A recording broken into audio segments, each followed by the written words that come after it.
welcome to KidsTalkPress.com. Today we have with us Dr. Vibha from Umeed. Hi, Doctor. Hi. Hi. Tell me, one is, I've obviously heard you speak at multiple occasions, and in your interviews you mentioned why that that it's not, just because I don't have a child with disability, that means it's not my problem. And you mentioned very beautifully that how it's an epidemic and it is going to be everybody's problem. So do you want to emphasize, because the numbers that the statistics that you quoted were staggering, right? They were like, they actually would really hit anybody that this is what we're heading towards. So do you want to share about that? I have to say I don't know any parent who's never been worried about his or her child's development. Yeah. Right? At some point of time or the other, Absolutely. everybody worries about their child's development. And if you think about it's a statistic that's WHO statistic, UNICEF statistic, that 15% of children in a country like India have developmental disabilities or developmental delays, and that sounds like a huge number, because if you say 15% of India, then you're talking about 52.5 million children under the age of 15. Wow. That's the size of a small European nation, right? But that number doesn't seem unbelievable if you think of your child's classroom. Right. Yeah. Think of a classroom of 40 kids, and what's 15% of that? It's 6 kids. Yeah. Of course, 6 kids who have developmental issues. Right. And it also depends on what you're calling developmental disabilities. Right. So if you're thinking only of visible conditions, like a child in a wheelchair, a child with a hearing aid or visual impairment, then of course it's not going to seem like that many. But you start including the children with language delays, you start including the kids who are struggling to pay attention, the ones who are struggling to read. These are all developmental disabilities, and all those kids put together is going to give you that 15%. Right. And you actually mentioned about that number moving down from moving up from 1 out of 10 to 1 out of 6 today. Is it that and a lot of people I know talk about, why is this, is it like a recent surge, or is it something that people are just noticing, or it's something that you didn't know and so never was spoken about? Yeah, honestly, I think it's the latter. The eye doesn't see what the mind doesn't know, right? So after today's talk, I'm hoping a whole bunch of people out there are going to say, I know a kid. Yeah. Right? I know a kid who needs help and can get help. Right. And that's really what happens when we start out working with schools, for example. Right. We have a school outreach team that reaches out to schools and says, we'll help sensitize your teachers, train your teachers, and we often get the response saying, we don't have any kids with problems in our classes. Right. And so we say, never mind, let us come and talk to you. And then we do a sensitization talk. Right. And then they say, oh yeah, there's that kid, he just doesn't sit still. Oh yeah, that's a little girl who can't read despite us having worked with her. And then they start recognizing that what we're calling developmental delays or disabilities are actually very prevalent in their classrooms. What are the kind of disabilities that you're dealing with today or that you're seeing are on a rise? So Umeed has a skew towards seeing a lot of kids with autism, and I think that's because of a referral bias. A lot of families recognize, a lot of professionals recognize that we see a lot of kids with autism. But apart from that, we see the entire gamut of disability, and what I'm going to describe them as is age-wise. So in the youngest age groups, we see children who, the earliest things that parents will pick up is my kid's not sitting or my kid's not walking. Right. So kids with delays in their physical skills and their ability to move.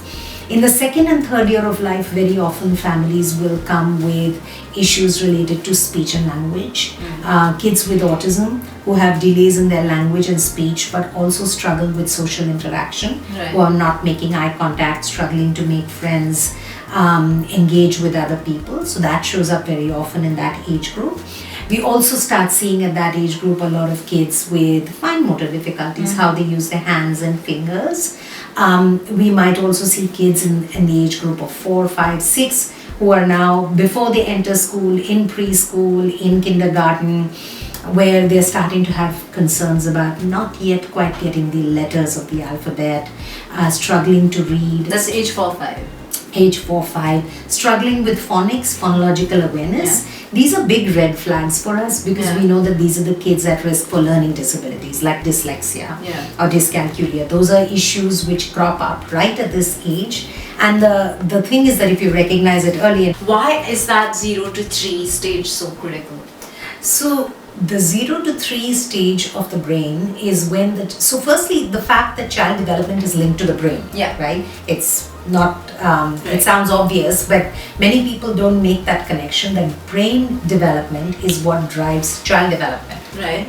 So the brain is the organ responsible. Right. And for the brain, in the first 3 years of life is the most critical period of the brain. Right. So 80% of your brain's weight is attained by the time you're 2.5, 3 years old. Right. That's not to say the brain doesn't continue to develop your whole life, but in the first 3 years of life, your brain is exquisitely sensitive to the environment. Right. And when I'm talking about the environment, I'm talking about two kinds of environment, right? One is the physical environment, but the other is also the nutritional environment or the parenting environment that the child is exposed to. So all these things play a very critical role. So if in that stage you pick up children with any kind of delays or difficulties, the window of opportunity to make a huge difference is huge. But do you feel like that outsourcing of play or that bonding time has kind of given way to a lot more of the numbers, or do you think there's no correlation to that? With link to developmental disabilities?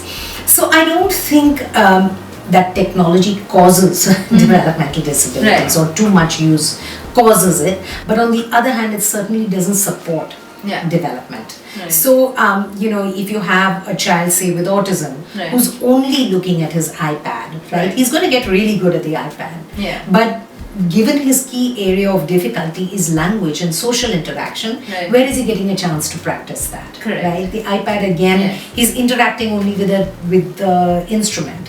He's not interacting with the human being, which really is what he needs to practice. Then you mentioned about the stigmas the parents face and the acceptance, right? How do you get parents to realize that it's not a stigma? Stigma is a function of the community, and it's really hard to tell parents, there is no stigma, because there is, right? It's not something that they are wanting to have. I think the hesitation you feel as a parent when you recognize that your child is struggling with something, but you hesitate to seek help for multiple reasons. One is you don't want to hear what people have to tell you. You're worried the school may reject your child. You're worried about rejection at multiple levels. But I think what I'd like parents to think about is the loss of time if you don't recognize it early enough and bring it up early enough. You may be losing the time that you can spend helping your child acquire skills that he or she needs. How does a parent kind of decide, am I too early, am I being too anxious, or am I just being cautious? I think firstly, nobody knows a child better than a parent, right? And if I have a parent in the room with me, there are two experts in the room. I may be an expert on child development or a particular disability, but the parent's the expert on their child. So if you feel something doesn't feel right, you're probably right. Right? And what's the worst case? If you take your child to a specialist and figure out that there's nothing wrong, great, you're reassured. But more often than not, the concern is always flagged by the parent. And there's a range of what is typical, what is normal. And if your child's within that range, it could be a little earlier, a little later. But there is a range. And you could be falling off that range. And if you are, you need to know when to intervene. But what about the teachers and schools and all of that, right? Because the child is also spending a large part of their time there. If you have children with developmental delays in a classroom, typically in a large classroom with a teacher who isn't trained to deal with a lot of differential learning, they're teaching to the mean, to the middle, to what is. So neither can they deal with a child who's gifted, nor can they deal with a child who's delayed. Right? So it's often difficult for teachers who don't have that experience to work with either ends. And I think building that capacity within schools is something that we need to do. One is that you define your normal as your family, right? But it's so hard, and I know a lot of parents feel this, that when they're out there and when the world doesn't understand, it's far more hard hitting than just when they're within their cocoon, right? So how do you how do you tell them to be stronger then? I think it's not easy. I think that is the toughest part actually. Community around you, to create a community around you that is accepting, inclusive. One thing we teach kids is to be more self-aware and become self-advocates. I had a young boy I saw today who told me about an older girl who yelled at him for not standing still for a photograph, and he said she had no business to yell at me. She doesn't know how hard it is for me to stand still. So I told her, stop yelling at me. You don't know how hard it is for me to stand still. And I was so impressed with him because he's very aware of the fact that standing still and, not being active is very difficult for him, and he told her off. And I think that level of self-awareness, knowing what is easy for you and what is difficult for you, and being able to advocate for yourself, is something that kids unfortunately do need to learn, because otherwise sensitizing the community is a process. So families have to move in concentric circles of who's around them. First their immediate family, their school, their whoever's around them. It's a process. Well, thank you so much for chatting with us today. Thank you for giving me the opportunity.